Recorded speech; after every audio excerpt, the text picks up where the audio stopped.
3%대, 5%대의 금리 인상 조치가 나왔을 때 우리는 계속적으로 살아왔습니다. 그 시기 때 여러분들 집 팔았냐고요. 지금은 경기가 회복되고 있는 단계이다. 집값은 상승할 수밖에 없는 구조가 된다.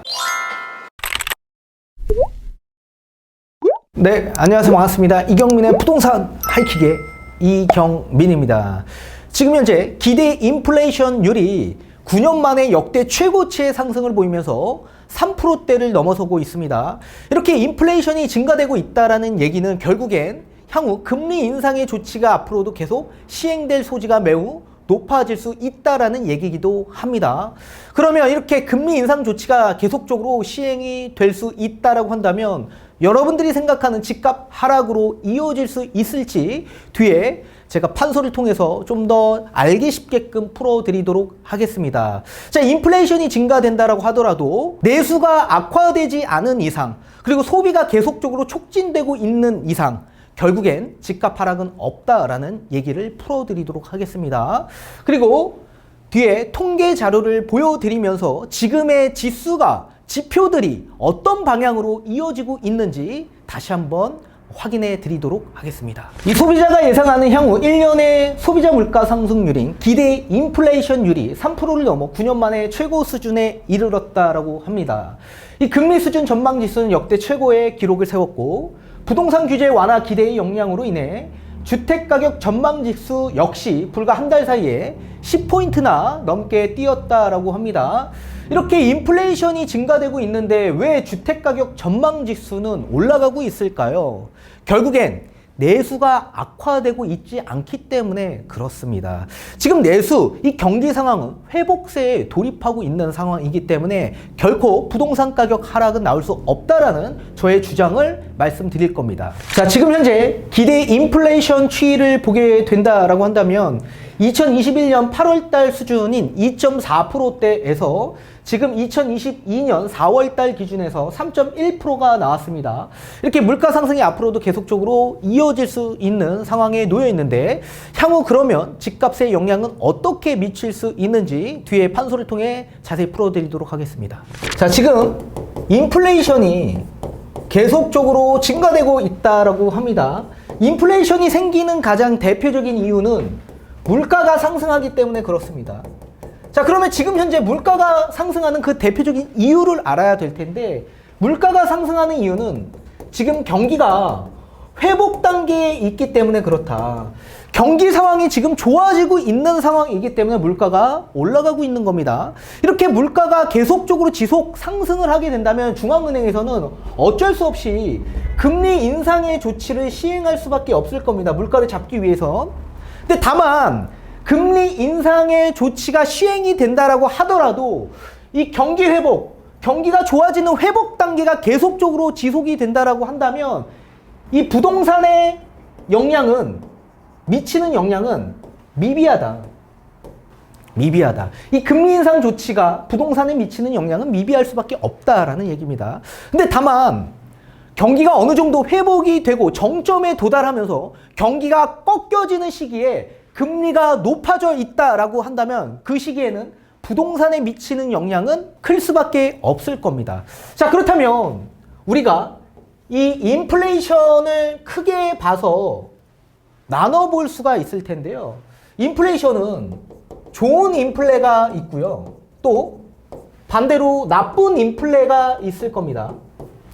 이 좋은 인플레 같은 경우에는 공급이 부족하면서 수요가 많고 수요가 많아 소비가 촉진되는 상황이 늘어나게 된다라고 한다면 이걸 좋은 인플레 현상이라고 얘기할 수 있을 겁니다. 근데 이에 반해 나쁜 인플레 같은 경우에는 대표적으로서 원자재 가격의 상승이 나오게 될 경우에 나쁜 인플레라고 불려지기도 합니다. 그러면 원자재 가격이 왜 상승하는지 그 이유를 우리가 판단을 해봐야 될 텐데 원자재 가격이 상승하는 대표적인 이유는 지금 현재 코로나로 인해서 공급망이 부족하기 때문에 그렇습니다. 지금 이 코로나 현상으로 인해서 각 나라의 무역 교역이 사실 봉쇄로 인해서 중단되는 사태들이 발생이 됐고 그리고 셧다운, 이 공장이 폐쇄되는 상황에 계속 놓여 있었습니다. 이런 상황에 공급이 부족한 현상으로 인해서 원자재 가격이 폭등한 상황으로 나오게 된 거고, 또 여기에 지금 러시아, 우크라이나 이 전쟁으로 인해서 사실 원자재 가격이 상승할 수밖에 없는 상황으로 전개되고 있는 겁니다. 자, 그러면 우리가 이 좋은 인플레에 대한 여러 가지 지표를 확인해 보려면 어떤 지표를 확인해 봐야 될까요? 당연히 좋은 인플레는 경제 성장률이 높게 나온다면 좋은 인플레로 가고 있다라는 얘기겠죠. 자, 경제 성장률이 높게 나온다라고 한다면 당연히 기업의 이익은 높아질 수밖에 없을 거고, 기업의 이익이 높아지다 보니까 고용률이 높아질 수밖에 없을 겁니다. 그리고 실업률이 당연히 줄어들 수밖에 없겠죠. 또 여기에 개개인마다의 소득이 증대될 수밖에 없을 겁니다. 이 개인의 소득이 증가되는 이유는 경제 성장률이 높게 나오기 때문에 그렇습니다. 그리고 고용이 창출이 되기 때문에 소득이 계속 늘어날 수밖에 없는 구조이죠. 또 이렇게 소득이 늘어나면 소비가 촉진돼서 소비량이 늘어날 수밖에 없을 겁니다. 따라서 위와 같은 여러 가지 지표, 이 지표를 우리는 확인을 해봐야지 지금 현재 이 시기가 경기 상황이 좋은 상황인지 나쁜 상황인지 우리가 판단할 수 있다. 그러면 경기 상황이 좋은 상황이라고 한다면 부동산의 영향이 금리 인상이 된다라고 하더라도 어떻게 된다? 미비할 수밖에 없다라는 얘기입니다. 그 이유가 공급이 부족하면서 수요가 폭발적으로 늘어나고 있는 상황이고, 수요가 늘어나다 보니 소비가 촉진되는 상황에 놓여 있기 때문에 그렇다. 그렇다면 이 나쁜 인플레는 지속적으로 계속 증가될 수 있을까를 판단을 해봤을 때 사실 전쟁이라는 리스크가 있기는 합니다. 이 전쟁은 불확실성이 존재하고 있기 때문에 이 뒤로 놓고 생각해 볼 상황이고, 우선적으로 우리가 판단해야 할 문제는 이 코로나 공급망이 해소가 될 수 있을까가 우선적으로 먼저 봐야 될 상황이라고 저는 생각을 합니다. 근데 이제 올해 우리나라부터 시작해서 이제 앞으로 코로나가 종식될 가능성이 매우 높아지는 시기가 도래되는 상황으로 놓여 있을 겁니다. 이렇게 코로나가 향후 올해 만약에 종식이 된다라고 한다면 코로나 공급망이 다시 해소가 될 가능성이 매우 높아질 수밖에 없겠죠. 그렇게 원자재 가격의 상승이 앞으로 좀 더 안정화될 가능성이 높아질 수 있다라는 얘기입니다. 이 전쟁의 리스크는 불확실성하기 때문에 이거는 우리가 뒤에 가서 생각해 볼 만한 문제이다. 그럼 따라서 이제는 좋은 인플레가 좀 더 나쁜 인플레보다 훨씬 더 앞서서 진행될 소지가 매우 높아질 수밖에 없겠죠. 그 이유는 지금 보복 소비가 계속적으로 이어지고 있습니다. 지금 우리나라에서 해외로 나가는 비중이 엄청나게 높아지고 있습니다. 특히 뭐 미국이나 유럽으로 나가는 우리나라 국민들의 비중이 가장 높다라고 합니다. 이렇게 보복 소비가 일어나게 된다라고 한다면 소비가 촉진되는 거 아닙니까? 그렇다면 당연히 좋은 인플레가 좀 더 부각될 가능성이 매우 높아진다. 그러면 우리는 이 지표를 알아보면 되는 겁니다. 이 지표가 상향하고 있는 지표가 나오고 있는지 알아봅시다. 자, 지금 보시는 이 자료는 한국은행 자료에서 수집해온 자료입니다. 자, 소비자 동향 지수를 우선적으로 좀 보실 텐데요. 이 소비자들이 생각하는 앞으로 향후 경기 전망은 어떨 건지, 그리고 소비 지출은 어떤 현상으로 나올 건지를 알아보는 지표라고 보시면 좋을 것 같습니다. 자, 현재 생활 형편에 대한 지수를 우선적으로 볼 텐데, 지수가 어떻게 되죠? 예전보다 더더욱 높아지고 있습니다. 자, 2020년 기준에서 코로나가 나타난 시기입니다. 따라서 코로나 이전으로 우리가 넘어가야 되는데, 코로나 이전으로 지금 넘어가고 있는 추세가 되고 있는지, 또는 2020년 기준에서부터 계속적으로 이 지수가 높아지고 있는지를 판단해 보셔야 됩니다. 자, 현재 생활 형편은 계속적으로 나아지고 있다라는 얘기고요. 자, 100보다 크다면 좋은 상황으로 보인다라고 보시면 좋을 것 같습니다. 향후 경기 전망은 어떨 거냐라고 봤을 때, 자, 2019년에 79가 나왔는데 그거보다 지금 현재 더 높은 상황입니다.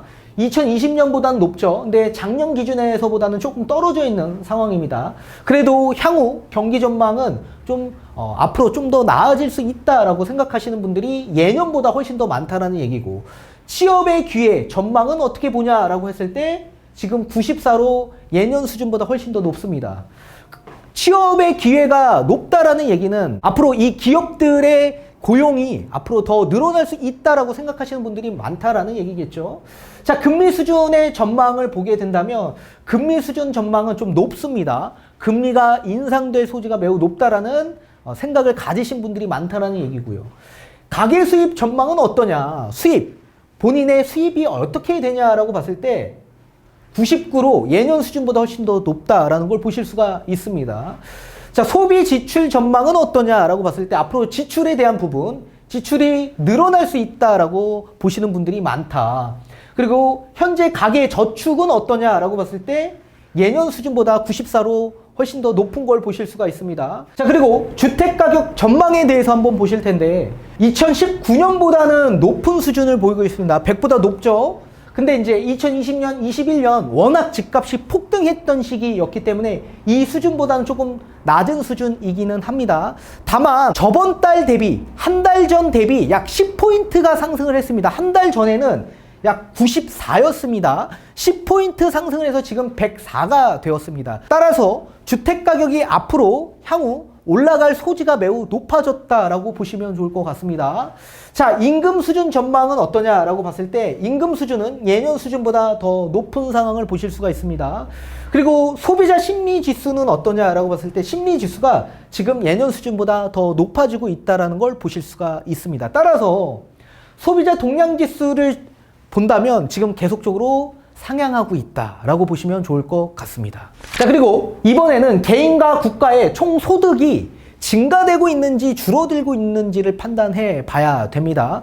금리 인상이 된다라고 하더라도 소득이 늘어나고 있는 구조라고 한다면 금리 인상에 대한 부분을 어느 정도 해지할 수 있습니다. 자, 그 지표를 보려면 우리는 국내 총생산 GDP 성장률을 한번 보셔야 될 텐데 2017년부터 지금 현재 2021년까지의 수준을 한번 보시게 된다라고 한다면 GDP 성장률이 약 2017년에 1835조 원이었는데 2021년에 2057조 원으로 엄청나게 늘어난 걸 보실 수가 있습니다.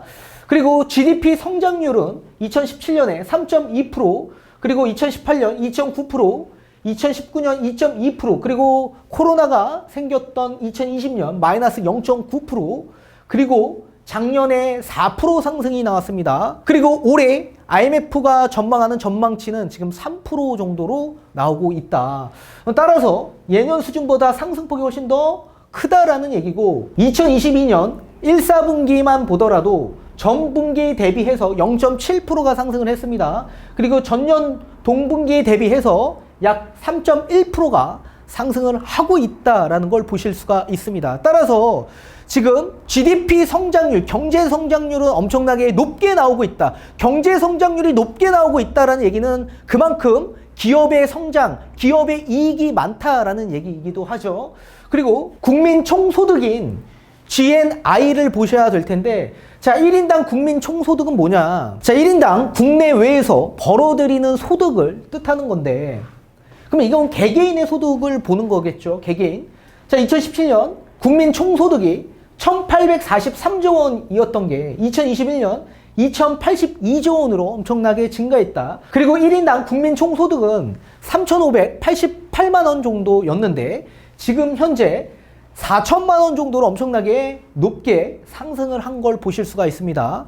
자, 따라서 이렇게 1인당이건 국가건 뭐 기업이건 지금 현재 소득이 계속적으로 늘어나고 있는 추세다라고 보시면 좋을 것 같습니다. 실업률과 고용률을 좀 보셔야 될 텐데 실업률은 줄어들고 있고 고용률은 늘어나고 있는 추세로 보시면 좋을 것 같습니다. 자, 2018년 실업률은 3.8%였습니다. 고용률은 60.7% 정도가 나왔었는데 이게 비슷비슷하게 가다가 실업률이 2020년에 코로나가 생기고 나서 실업률이 좀 늘었죠. 4%로. 그리고 고용률도 줄어들었습니다. 60.1%로. 근데 지금 현재 실업률이 3%대로 엄청나게 많이 낮아지고 있다라고 보시면 좋을 것 같고, 그리고 고용률도 61.4%로 기업이 채용하는 고용도 늘어나고 있다라고 보시면 좋을 것 같습니다. 이렇게 고용이 늘어나고 실업이 줄어들고 있다는 얘기는 당연히 소비가 촉진될 가능성이 매우 높다라는 얘기겠죠. 자, 따라서 경제 성장률이 높게 나오면 기업의 이익이 증가되고 개인의 이익도 증가되고 있다는 걸 지금 이 지표로서 보셨습니다. 또 여기에 지금 고용률은 늘어나고 있고 또 실업률은 줄어들고 있는 상황에서 앞으로 심리 지수도 계속적으로 상향하고 있는 상황에서 소비가 촉진될 가능성이 매우 높아지고 있는 좋은 인플레가 계속 지속될 가능성이 매우 높아지는 상황이다. 그렇게 보시면 좋을 것 같고, 나쁜 인플레의 이 공급망 부족 현상은 앞으로도 코로나가 종식되면 좀 더 완화될 소지가 매우 높아질 수 있다라고 보시면 좋을 것 같습니다. 자, 그러면 아무리 금리 인상 조치가 나온다라고 하더라도 부동산에 미치는 영향은 미비할 수밖에 없다라는 게 저의 주장입니다. 자, 우리는 3%대, 5%대의 금리 인상 조치가 나왔을 때 우리는 계속적으로 살아왔습니다. 그 시기 때 여러분들 집 팔았냐고요. 금리 인상 조치가 나왔을 때 집값 하락한 적이 없다라고 제가 예전에 지표를 보여드리면서 다 설명해 드려 왔습니다. 결국엔 경기가 회복되고 경기가 어느 정도의 정점에 도달했을 때, 그리고 경기가 정점에 도달하고 꺾여지면서 떨어지는 구간일 때 금리가 높아지는 상황이라고 한다면 그 시기에는 부동산에 미치는 영향이 굉장히 클 수밖에 없다라는 게 저의 주장이기도 합니다. 따라서 지금은 그런 시기가 아니다. 지금은 경기가 회복되고 있는 단계이다. 그렇다면 집값은 상승할 수밖에 없는 구조가 된다. 기억하십시오.